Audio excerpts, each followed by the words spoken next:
Après la Révolution française, le village de brasseurs de Hoegaarden perd progressivement en importance.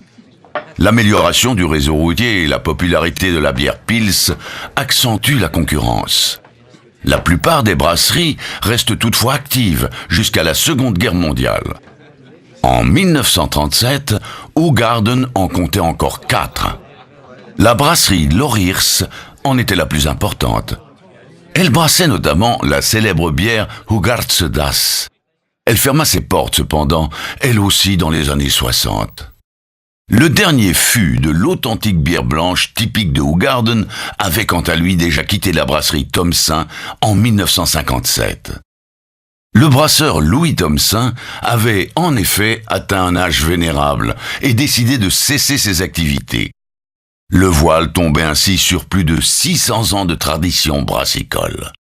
La bière blanche de Hoegaarden n'était plus maintenant qu'un souvenir, condamné à se perdre dans les méandres du temps et de l'oubli.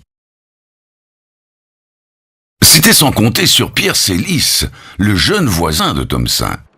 Laitier de son état, Célis travaillait chez Thomsen et eut souvent l'occasion d'apporter son aide à la brasserie. Lorsqu'elle ferma en 1957, le jeune Pierre Célis refusa de baisser les bras. Il avait vu suffisamment souvent comment son voisin brasseur s'y prenait pour fabriquer la bière blanche.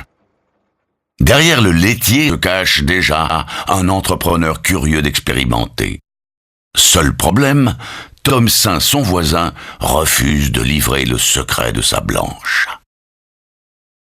En de buur die zeiden dat bier kan niet meer gemaakt worden omdat de buur wil zijn geheimen niet verklappen. En dus kan het nooit meer gemaakt worden. Maar ik wist hoe het gemaakt werd, vermits ik daar jaren gaan helpen was met hem. En dan heb ik de wasketel genomen van mijn vrouw.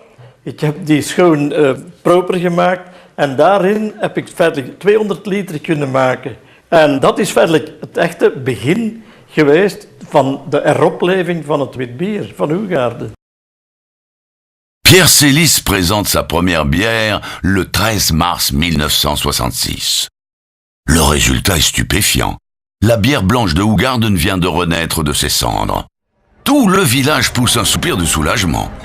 Pierre Célis troque alors définitivement le pot au lait pour la cuve de brassage. La bière blanche de Hoegaarden renoue avec le succès. Le brasseur ne peut répondre à la demande et étend ses activités. Il établit sa brasserie de Kluis dans l'ancienne usine de limonade Hoegaardia.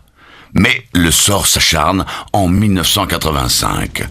La brasserie disparaît dans les flammes, sans qu'il n'y ait d'argent pour la reconstruire. Le salut vient alors de la brasserie Artois à Louvain, qui décide d'investir et de faire de la bière blanche de Hoegaarden une marque connue dans le monde entier. À la fin des années 80, la brasserie est intégrée au groupe Interbrew, aujourd'hui InBev.